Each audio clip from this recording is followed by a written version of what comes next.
Bonjour à tous, bienvenue dans la vidéo numéro 2 du module MXG5 dont le titre exact est Géotechnique pour le technicien.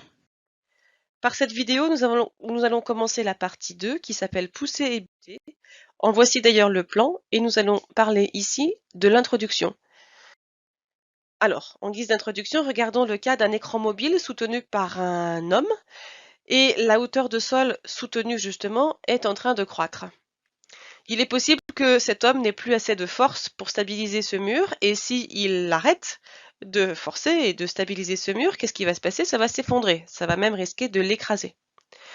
Dans de vraies conditions, voici ce qui se passe avec des murs de soutènement qui se renversent. C'est extrêmement spectaculaire. Voici la même chose, tout aussi spectaculaire. Et en voici encore des exemples.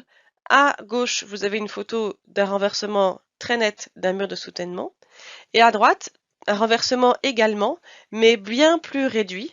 Vous voyez que des parties de ce mur ne sont plus dans le bon alignement par rapport au reste. Il s'agit du coup de cette partie-là que nous retrouvons sur ces photos ici. Alors, les murs de soutènement peuvent connaître trois modes d'instabilité majeure, instabilité externe majeure. Le premier, dont on a vu des exemples par photo, c'est le renversement. Ce n'est pas le seul. Un deuxième exemple d'instabilité sera une translation horizontale du mur qu'on va nommer le glissement. Un troisième exemple sera une translation verticale du mur qu'on nommera poinçonnement. Quelques questions. Comment prévoir ces désordres? Comment les éviter? Et puis du coup, comment dimensionner les murs de soutènement? Pour savoir comment cela va fonctionner, prenons l'exemple d'un glissement et regardons l'influence du déplacement faible de l'écran qui va glisser. Si il y a glissement, l'écran va se déplacer. Sous l'effet de ce déplacement, voici ce qui va se passer. Alors c'est un peu radical, mais l'idée est de vous montrer que si l'écran s'éloigne, eh bien il y aura un coin, donc un triangle, qui va s'affaisser. C'est extrêmement simple. Lorsque l'écran s'éloigne du sol, il apparaît dans la zone que du coup ce sol a plus de place pour s'organiser et du coup en surface on va voir du coup une déflexion se produire. Ce qui est très important, c'est de voir qu'il existe une zone de rupture, une rupture du sol qui va se situer ici sur cette ligne de glissement et donc on va avoir une zone de sol rompue derrière l'écran. Regardons la même chose mais vue de l'autre point de vue qui consiste à se mettre de l'autre côté de notre écran, du côté où le sol est le moins haut.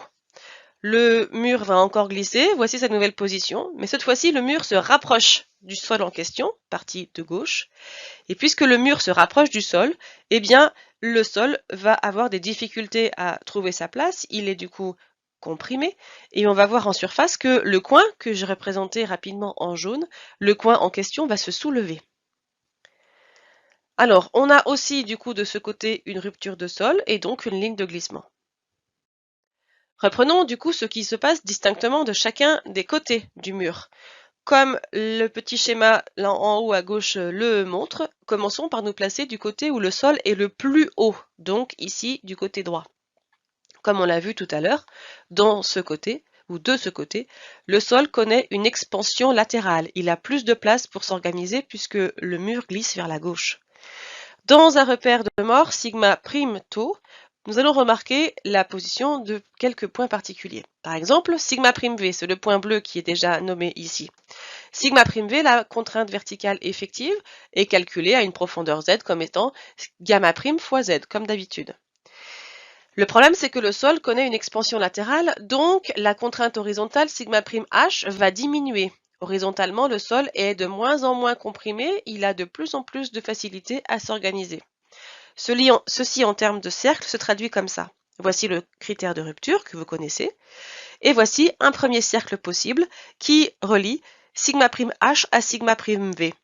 Ce premier cercle ne touche pas le critère de rupture, il traduit un schéma de sol qui n'est pas en rupture.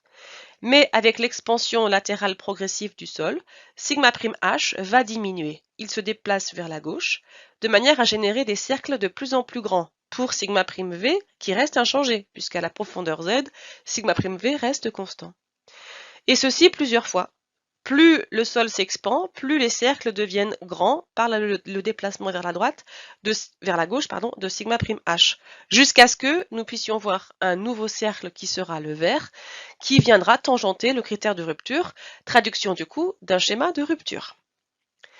Dans le contexte que nous avons ainsi réussi à mettre en évidence, nous avons une rupture en tout point par un réseau de surface de glissement, d'inclinaison. D'inclinaison comment? Eh bien, reprenons l'idée du pôle qui s'avère être placé tout à gauche sur notre cercle. Nous avons deux lignes qui sont ainsi créées du pôle jusqu'au point de rupture partagé par tangence entre le cercle et le critère. Et ces lignes rouges ainsi créées sont la transcription de l'inclinaison des lignes de glissement dans le massif. Ça signifie du coup que l'inclinaison de ces lignes rouges sont tout à fait la même chose que l'inclinaison de la ligne bleue ici représentée, qui est la ligne de glissement qu'on rencontre du côté où le sol est en expansion latérale. Nous avons du coup un mode de rupture qu'on va appeler un mode de rupture par poussée. Faisons pareil et par contre, plaçons-nous cette fois-ci du côté gauche, là où le sol est le moins haut. On a dit tout à l'heure que le sol dans cette zone connaissait une compression latérale. Il cherche à se soulever légèrement par l'effet de cette compression latérale importante. Et comme tout à l'heure, nous allons préciser qu'à une profondeur z, eh bien, la contrainte σv reste égale, puisqu'elle ne dépend que de gamma' et de z, justement. Mais puisque le sol va connaître une compression latérale progressive dans la même idée que le glissement du mur est progressive, eh bien σ'H va augmenter. C'est la compression latérale. Dans un repère de mort σ'tau, avec le critère de rupture de mort qui apparaît, nous avons un premier cercle qui propose tout à droite σ'V et tout à gauche σ'H. Ce sont des points qui sont du coup juste les derniers apparus. Et comme σ'H va augmenter sous l'effet de la compression latérale, le point vert va se déplacer vers la droite. Les cercles apparaissent de plus en plus petits, mais ils peuvent aussi aller au-delà de la valeur de σ'V pour générer des cercles qui partent, on va dire, dans l'autre sens. σ'V est à gauche, σ'H est maintenant à droite, et le plus grand cercle qu'on aura possiblement l'occasion de tracer, c'est celui qui est violet. Celui qui vient tangenter le critère de rupture. Donc, dans ce contexte-là, on aura une rupture en tout point et des surfaces de glissement d'inclinaison telles que les rouges. Comment est-ce qu'elles vont se créer? Eh bien, le nouveau pôle, c'est un point situé exactement en ce point-là. Si on retranscrit l'idée de nos facettes d'application sur lesquelles σ'H et σ'V agissent, le nouveau pôle, je le redis, est situé tout à gauche. Les lignes de rupture que nous avons en rouge sont exactement la traduction de l'inclinaison de la rupture qu'on va avoir sur le massif, ici sur le petit schéma en haut à gauche. Nous avons dans ce contexte-là un mode de rupture nommé le mode de rupture par butée. Revoici les schémas tels que vus juste avant, avec à gauche le phénomène de poussée et à droite le phénomène de butée. Alors la question qui peut se poser, c'est comment connaître la valeur de σ'H à la rupture, c'est-à-dire au niveau du cercle vert. Cette contrainte σ'H qui est au niveau de la croix s'appellera σ'H avec un indice A, σ'HA. Son nom c'est contrainte effective horizontale de poussée. Le petit a signifie actif et le phénomène actif, c'est la poussée. À droite, avec le phénomène de butée, on va se poser la même question. Comment connaître la valeur de σ'H à la rupture, c'est-à-dire sur le cercle violet? Le point qui nous intéresse, c'est celui qui est au niveau de la croix. Cette contrainte s'appellera σ'HP. Son nom officiel, c'est la contrainte effective horizontale de butée. Le petit p signifiera phénomène passif. Et le phénomène passif, c'est exactement la butée. Les manières ou la manière de calculer σ'HA et σ'HP va être basée par l'utilisation de la théorie de Rankine. La théorie de Rankine fera l'objet de la vidéo suivante. Posons-nous maintenant pour terminer une question toute simple. Ce serait à quoi ça sert? Eh bien, par exemple, la connaissance de sigma prime HA et sa répartition sur l'ensemble de la hauteur du mur va permettre de calculer l'effort de poussée pour vérifier l'équilibre du mur. Reprenons notre homme qui essaye de stabiliser l'écran mobile qui soutient la Terre à l'arrière. Et évidemment, rappelons que plus la Terre est présente sur une hauteur importante, plus il devra développer un effort d'équilibre important également. Nous parlons du coup de cet effort-là, qui se nommera PA. Et PA représente la résultante justement des contraintes σ'HA horizontales qui agissent à l'arrière sur la hauteur du mur. Voici donc l'enjeu de la connaissance des contraintes, dont nous reparlerons à la vidéo suivante. Nous sommes dans la partie 2 du module qui traite du problème des poussées et butées. Prenons le cas de la théorie de Rankine avec une rupture par poussée. Ceci est le repère habituel de mort et faisons apparaître dans ce repère le critère de mort qui passe cette fois-ci par 0, donc il n'y a pas de cohésion, et ce critère vient tangenter un cercle dont la contrainte principale mineure est σ'HA, la contrainte horizontale de poussée. La contrainte principale majeure de ce cercle est σ'V, calculée comme étant gamma prime fois Z. Nous sommes capables d'établir la position du centre et d'établir comme d'habitude la valeur du rayon. Nous savons que ce centre est placé pas n'importe comment, puisque en partant perpendiculairement à la droite tangente à ce cercle, nous avons l'occasion de générer le point C qui est du coup le centre de ce cercle. Et nous pouvons du coup aussi voir le rayon BC par exemple. Le même rayon, cette fois-ci pris à la verticale, nous permet de remarquer la position de l'angle φ' qui est indiqué ici. Nous pouvons voir du coup que l'angle bleu est tout simplement la combinaison d'un angle droit et de l'angle φ'. L'angle bleu a comme valeur pi sur 2 plus φ'.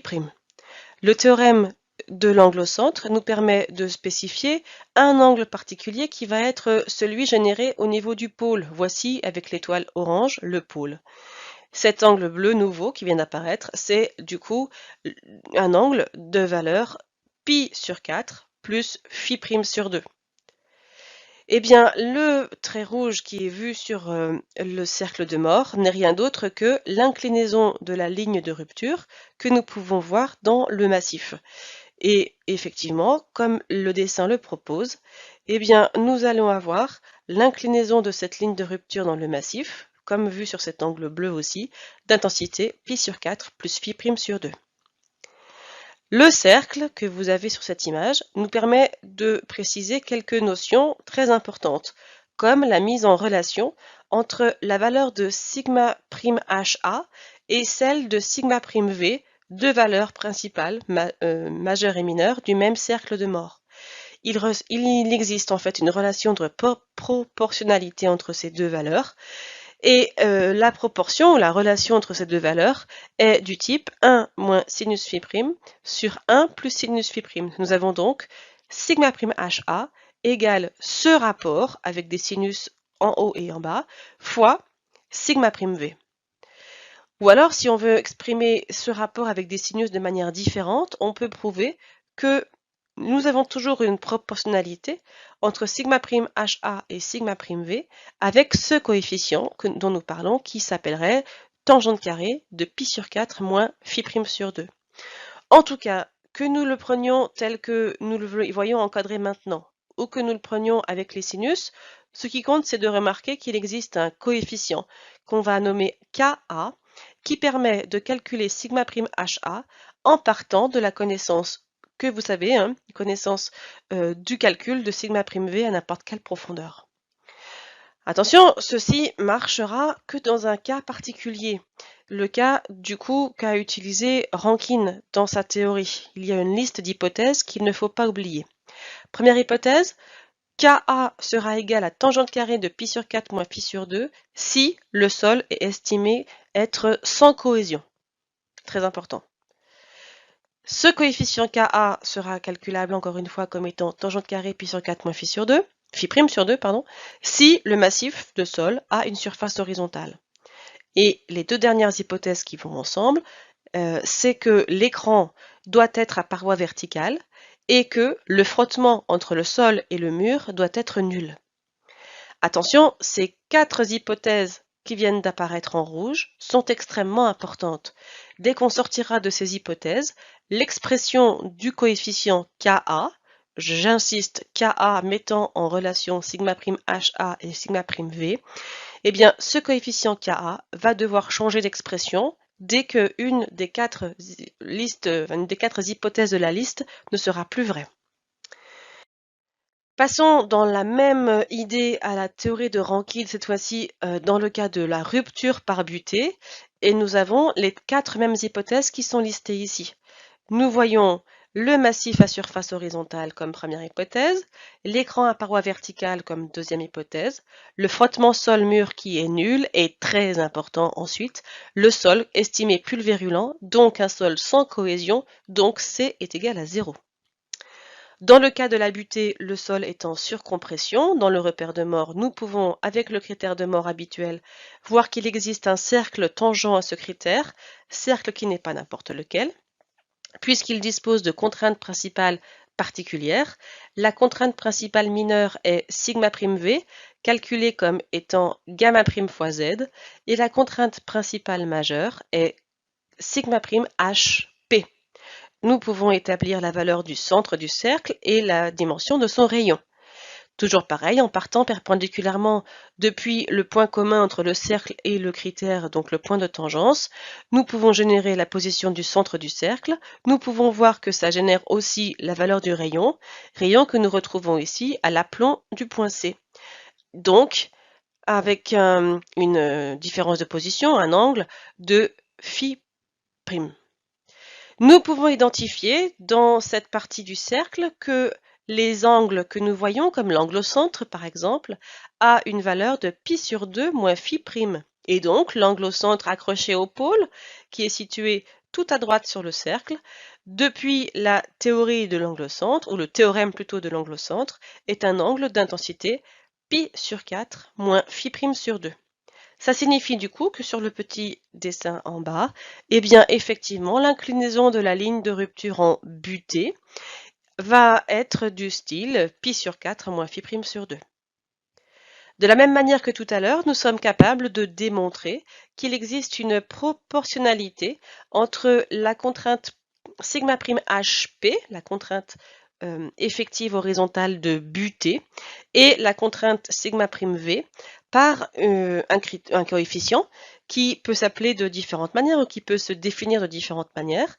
Par exemple, 1 plus sinus phi' sur 1 moins sinus phi'. C'est le début de cette équation qui apparaît en jaune. Si on travaille un peu l'expression en question, nous pouvons définir l'équivalent comme étant tangente carrée pi sur 4 plus phi sur 2. Ce tangente carré met toujours en correspondance la contrainte effective horizontale de butée, σ'HP, et la contrainte effective verticale, σ'V, qu'il est facile de calculer. On va identifier un nom à ce coefficient, et ce sera Kp. Grâce à Kp, j'insiste, c'est très important, nous pourrons toujours calculer la contrainte horizontale effective de butée depuis la connaissance de la contrainte horizontale effective verticale que vous savez déjà calculer. Voici une petite remarque permettant d'obtenir l'expression de nos contraintes de butée ou de poussée, et donc les expressions de Ka ou de Kp dans le cas où nous sortions des hypothèses de Rankine. Là, les hypothèses stipulent que le massif n'est plus obligatoirement horizontal. Il est incliné, par exemple, de l'angle β tel que nous le voyons sur le dessin. L'écran n'est plus non plus à paroi, à l'arrière en tout cas, verticale. Effectivement, il existe une inclinaison de cette paroi du style lambda, c'est l'angle que nous voyons ici exprimé depuis l'horizontale. Il y a des frottements qui peuvent être non nuls entre le sol et le mur, ce qui va incliner la poussée du sol de la valeur delta, et nous pouvons aussi imaginer une surcharge sur le terrain. Dans ce contexte, la valeur de Ka prend une expression qui fait l'usage de tous ces angles bêta, lambda, delta, l'expression de Ka est beaucoup plus complexe que celle donnée dans le contexte des hypothèses de Rankine, qui simplifient du coup beaucoup le problème. Alors, revenons à nos hypothèses de Rankine et au cas simple de l'expression de Ka. Et vous avez du coup ici un écran qui apparaît en bleu qui permet le soutènement de terres qui sont plus hautes derrière, enfin, de ce côté, on va dire à droite, que à gauche, puisque ce sera à gauche que le sol pourra être embuté. Ce que nous voyons en vert à l'arrière du mur, sur une longueur de 1 mètre, c'est la répartition des contraintes horizontales du style sigma prime H A, les contraintes effectives horizontales de poussée. Il existe une contrainte horizontale effective de poussée particulière. Il s'agit de celle qu'on va trouver tout en bas. Elle vient d'apparaître en rouge. Cette contrainte effective horizontale de poussée a une particularité. C'est la plus importante. Ce sera du coup sigma prime HA max. Et tout simplement, pour la calculer, eh bien, on va prendre notre coefficient Ka et il va pondérer sigma prime V max. Sigma prime V max, comment le trouver, comment le calculer? C'est très simple. C'est la valeur du poids volumique effectif gamma prime fois la hauteur h que vous avez sur le dessin. Du coup, sigma prime HA max, c'est Ka fois gamma prime fois h. Dans cette histoire, h représente quoi? Tout simplement la hauteur de la zone de sol qui est en poussée. Nous pouvons chercher à exprimer la résultante de ces contraintes sigma prime HA qui partent à 0 tout en haut, qui arrivent tout en bas à sigma prime HA max. Cet effort résultant s'appellera PA. Ce sera du coup la valeur extrême de la force P qui correspond à la rupture du sol derrière l'écran. Pour trouver PA, on va intégrer la répartition des contraintes horizontales HA, sigma prime HA pardon, sur l'ensemble de la hauteur. Et nous aurons du coup cette expression très simple qui va apparaître. PA, l'effort de poussée résultant donc, qui sera égal à Ka, le même coefficient depuis le départ, fois gamma prime, le poids volumique effectif, fois la hauteur du sol au carré divisé par 2. Cette expression simple nous donnera, j'insiste, la valeur de l'effort résultant de poussée qui agit derrière le mur, qui pourra être par exemple à l'origine des problèmes de renversement ou de glissement, ou de renversement et de glissement en même temps, et à cela on peut rajouter le problème après de poinçonnement qui n'est pas directement lié à PA, mais c'est aussi un problème qu'il ne faut pas oublier. Passons à l'équivalent, mais cette fois-ci pour les problèmes de butée. Cette fois-ci, le dessin montre toujours un écran qui apparaît en bleu. Cette fois-ci, le sol le plus haut est du côté gauche de notre dessin, le sol le plus bas est du côté droit, et c'est ici du coup que la butée va se jouer. Comme tout à l'heure, les contraintes horizontales effectives de butée, sigma prime HP, sont réparties sur la hauteur avec une valeur nulle au niveau de la surface du sol, une valeur maximum en la position ici du bas du mur. La contrainte horizontale sigma prime HP maximum apparaît en rouge.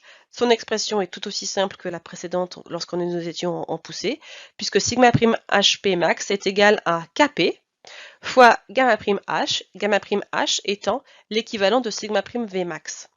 Petit h, cette fois-ci, c'est la hauteur de la zone de sol qui est en butée.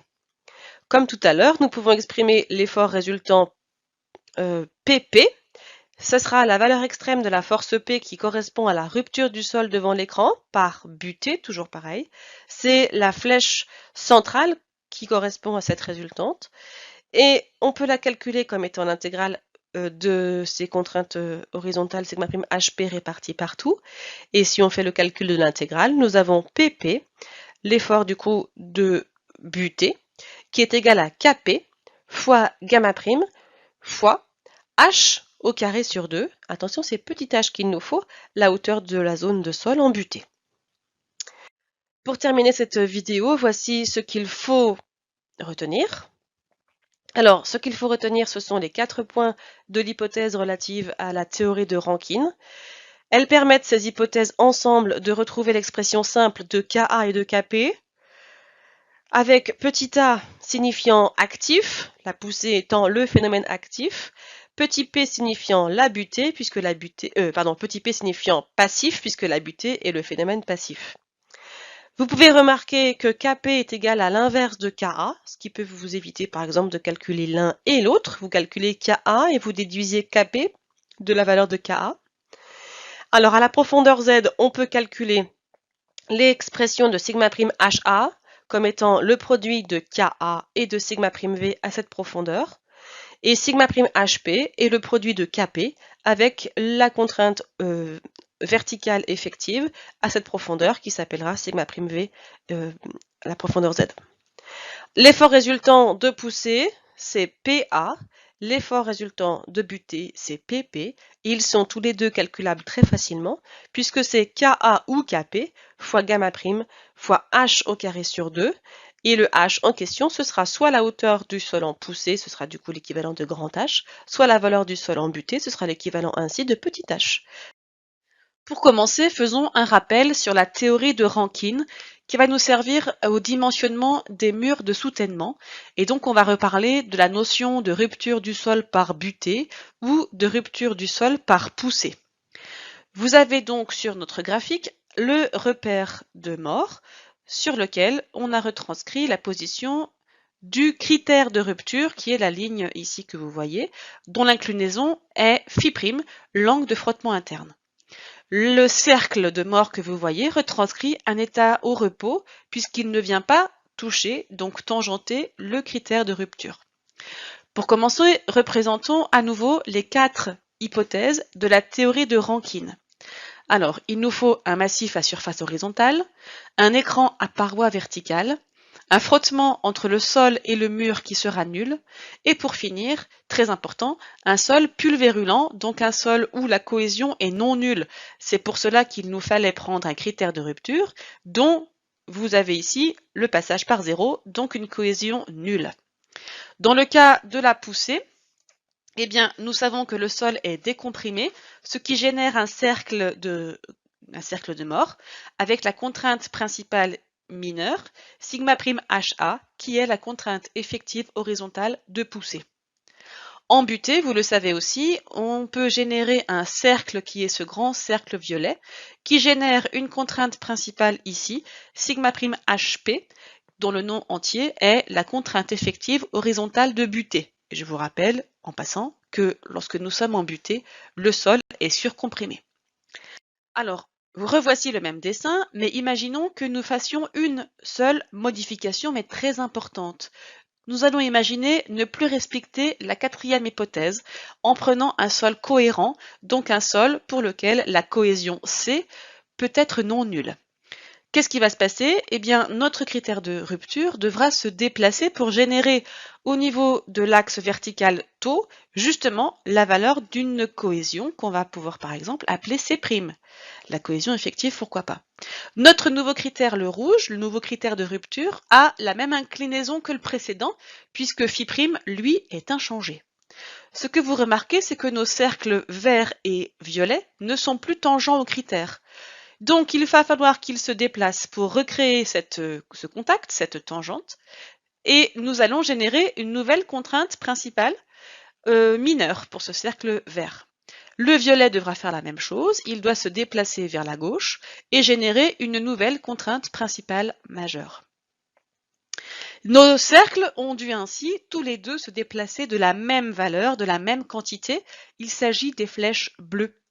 Cette flèche bleue, on la retrouve une 3e fois. C'est tout simplement celle qui est visible ici. Et dans ce petit triangle qui déborde à gauche sur mon dessin, eh bien, nous savons plusieurs choses. Nous connaissons la hauteur ici qui est C', et nous connaissons aussi phi', l'inclinaison par rapport à l'horizontale.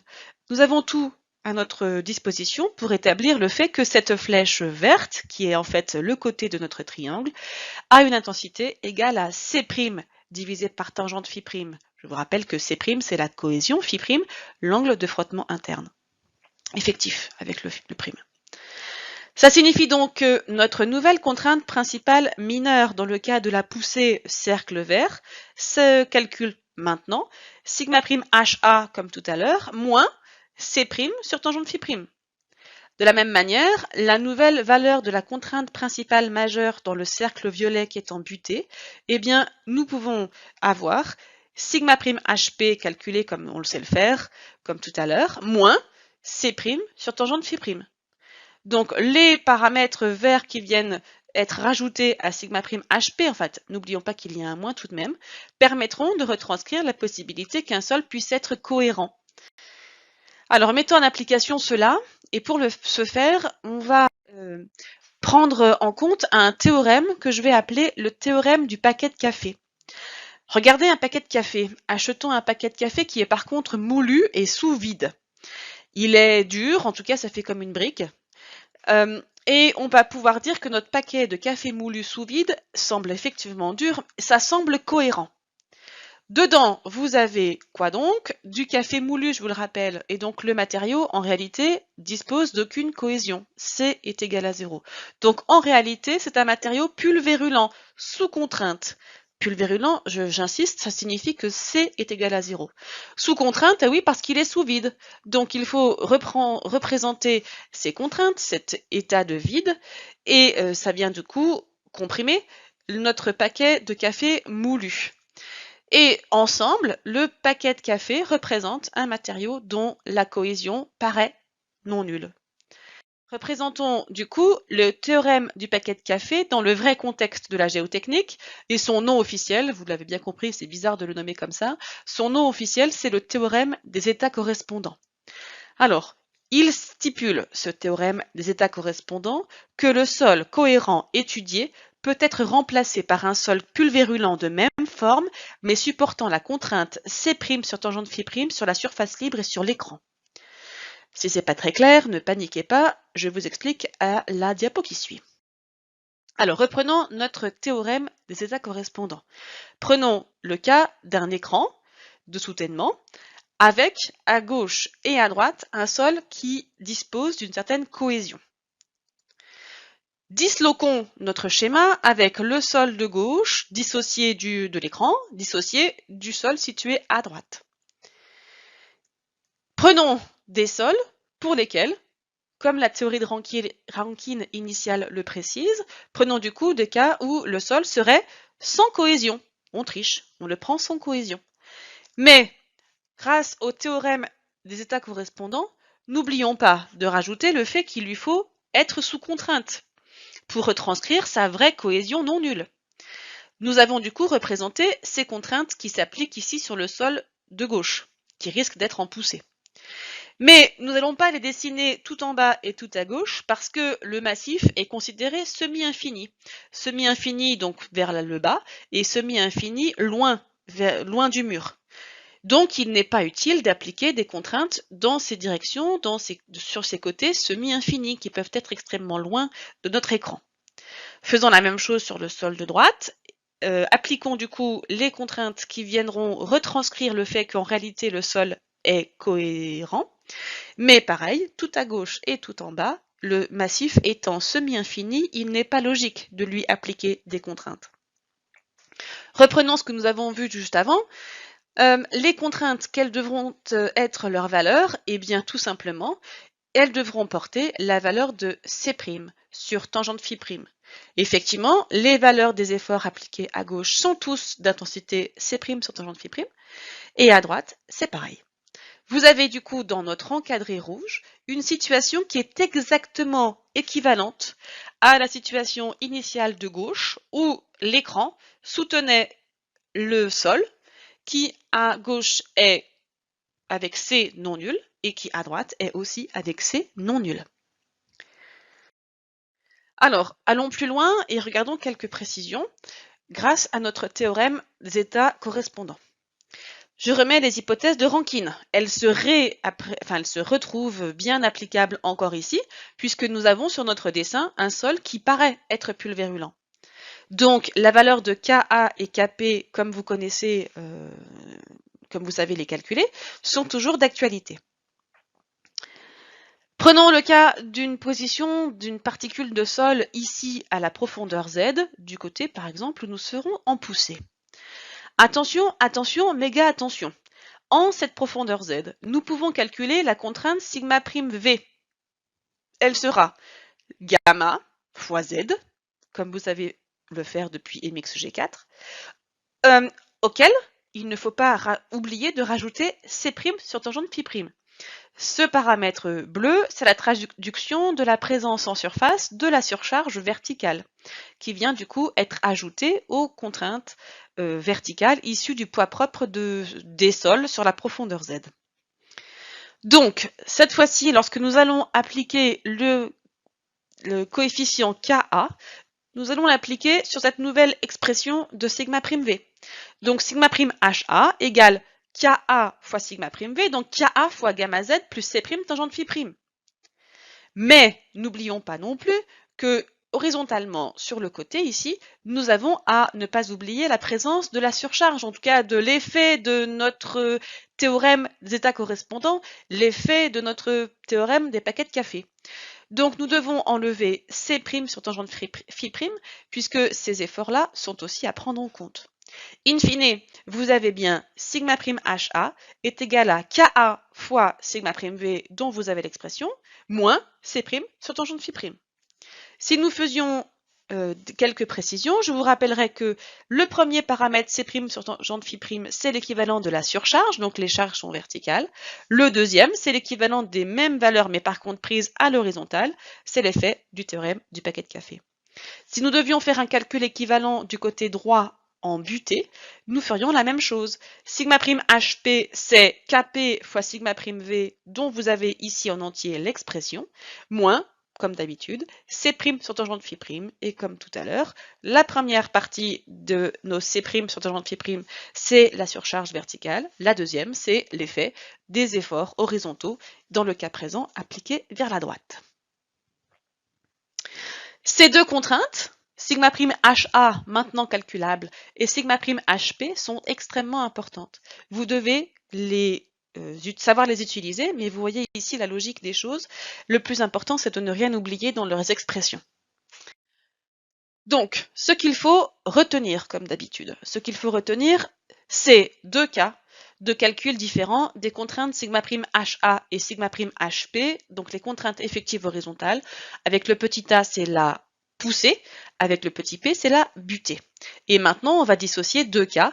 Le cas des sols qui seront pulvérulents, pour lesquels C est égal à 0, et le cas des sols qui seront cohérents, pour lesquels C pourra être non nul. Ça pourra être C', la cohésion effective, pour des calculs à long terme, ou CU, la cohésion CU, undrained, pour des calculs à court terme.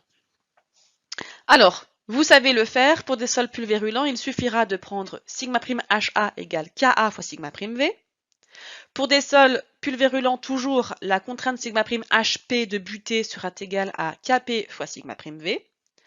Et cette fois-ci, pour des sols cohérents, vous devrez savoir calculer σ'V, dans lequel vous ne devez pas oublier la présence de la surcharge en surface, et on va ôter à ce Ka fois σ'V, eh bien, le fameux C' sur tangente phi'. Pour la poussée, c'est la même chose. Pardon, si moi-même je me trompe, ça va pas aller. C'est pour la butée que c'est la même chose avec le coefficient Kp. Kp fois σ'V. J'insiste, dans σ'V, il faut ne pas avoir oublié l'influence de la surcharge d'intensité C' sur tangente phi', mais moins C' sur tangente phi' encore. Les hypothèses de Rankine, du coup, sont les suivantes. Massif à surface horizontale, écran à paroi verticale, frottement sol-mur nul. Et cette fois-ci, puisque nous savons faire la distinction entre les deux cas, on pourra prendre soit des sols cohérents, soit des sols pulvérulents. Dans tous les cas, nous pourrons estimer que Ka et Kp seront toujours calculables à partir de ces équations que vous connaissez déjà. Les calculs, attention, sont à mener en contrainte effective, c'est extrêmement important, et on reverra tout cela en TD pour des applications. Nous allons voir comment calculer le coefficient de sécurité qui servira au dimensionnement et à la vérification de la stabilité des murs de soutènement. Ce coefficient de sécurité, on va le nommer super grand F. Il sera le rapport entre la somme des sollicitations qui résistent au mouvement et la somme des sollicitations qui engendrent le mouvement. De quel mouvement parlons-nous? Et bien sûr, l'exemple que je vous propose, il s'agira du renversement du mur ou de son glissement. Je précise que le glissement est une translation horizontale pour l'exemple vers la gauche du mur. Et le troisième mouvement possible, c'est le poinçonnement, qui est une translation verticale vers le bas. Nous dirons que si super grand F est plus petit que 1, eh bien il y a alors peu d'efforts qui résistent au mouvement pour beaucoup qui l'engendrent, et donc nous aurons une instabilité certaine du mur. Nous chercherons en fait à avoir le super grand F calculé au glissement, ce sera du coup super grand F indice G, mais aussi super grand F calculé au renversement, ce sera super grand F indice R, tous les deux supérieurs à 1,5.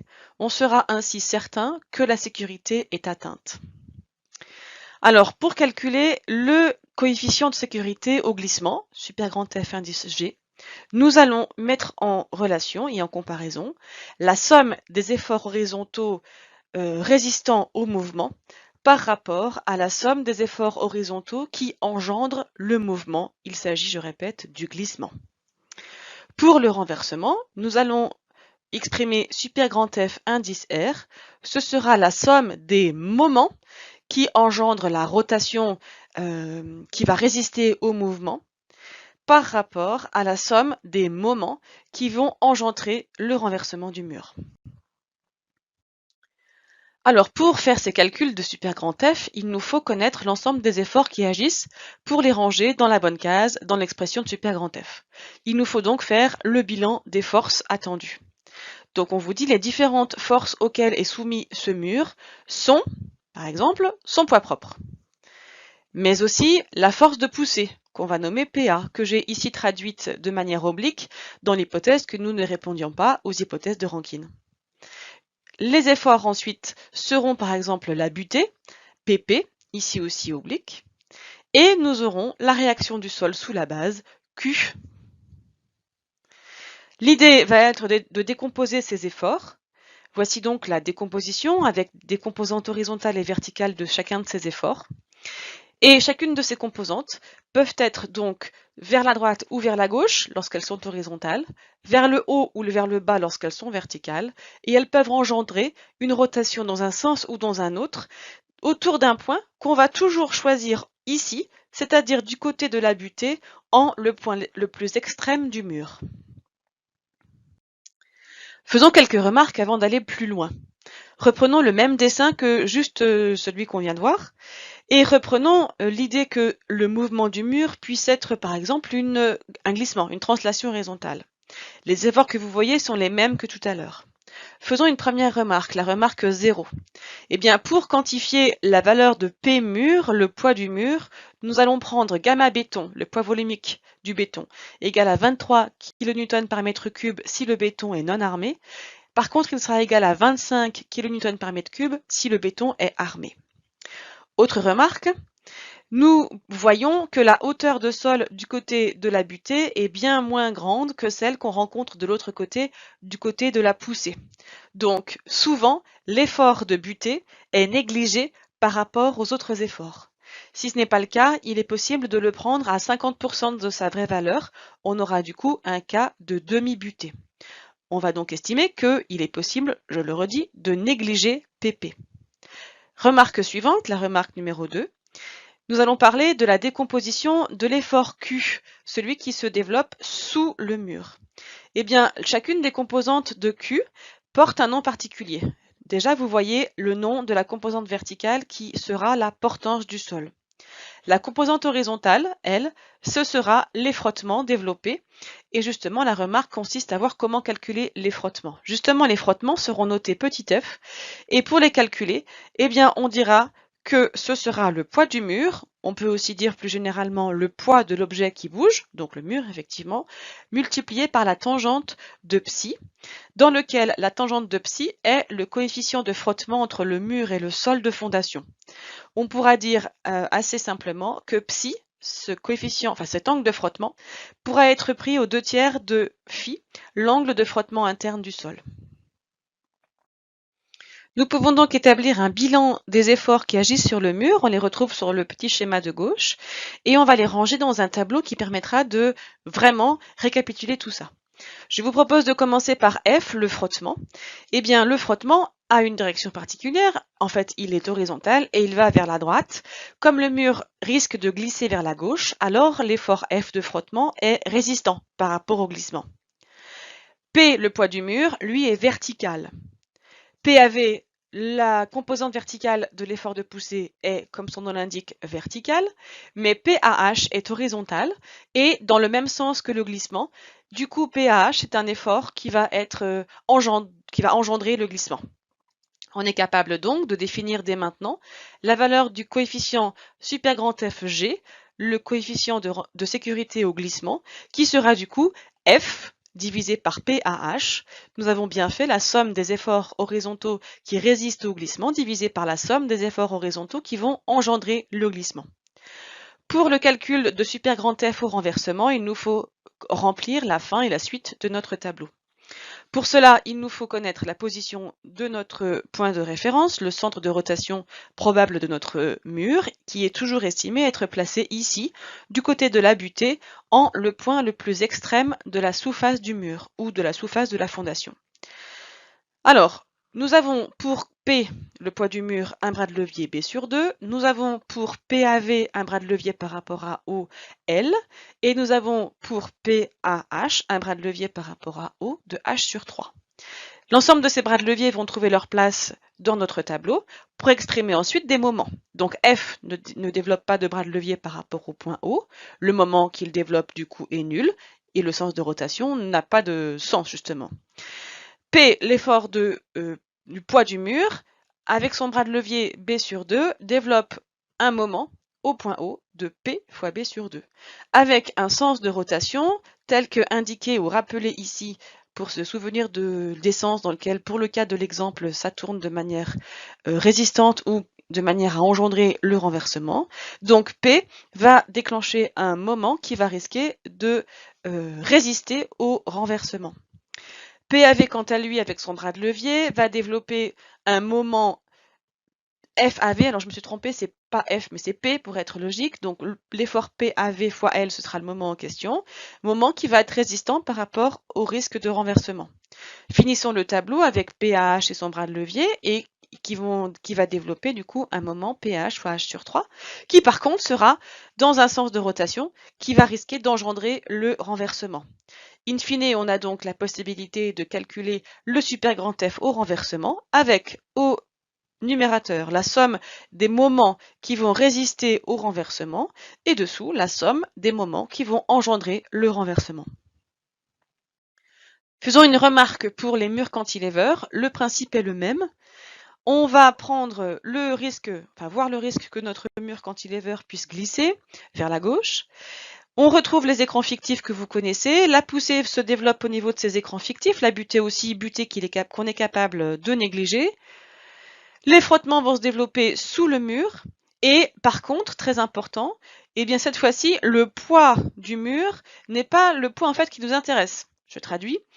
Dans le contexte du glissement du mur, qu'est-ce qui glisse en réalité? Vous le savez aussi, il s'agit bien de la fondation et du fût ou du voile du mur, mais aussi des zones de sol nommées sol 1 ici et sol 2 là-bas, qui sont assis sur les patins arrière et avant de la fondation. Et du coup, ce qui bouge, ce qui se translate dans ce contexte-là, c'est la somme de tous ces poids. Donc, comme c'est indiqué à droite, le frottement va considérer du coup la somme de tous ces poids que vous venez de voir, pondéré ou multiplié par le coefficient de frottement tangente psi, frottement qui se développe entre le sol et le matériau de la fondation. Je vous rappelle ici comment calculer PP, l'effort de poussée, et l'effort de butée, ensuite PA, chose que l'on a déjà vue et utilisée aussi en TD. À partir de cela, vous êtes capable du coup de quantifier en application les valeurs des coefficients de sécurité, super grand F donc, en ayant toujours comme objectif de vérifier qu'il soit plus grand ou égal à 1,5. Merci.